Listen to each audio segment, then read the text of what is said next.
Assalamu alaikum. In this video, we'll learn how to install Numpy package on Python in Windows 10 machine. So good luck, guys. If you're new to my channel, subscribe to the channel, like the video. Let's start. Open command prompt, type here cmd, and we'll go to Python. So let's try to import Numpy.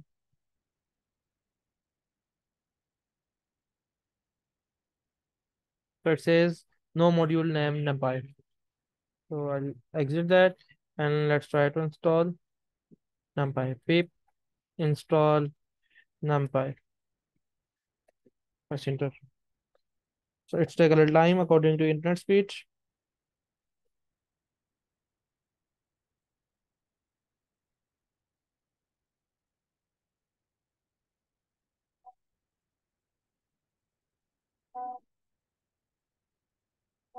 Let's try to import again.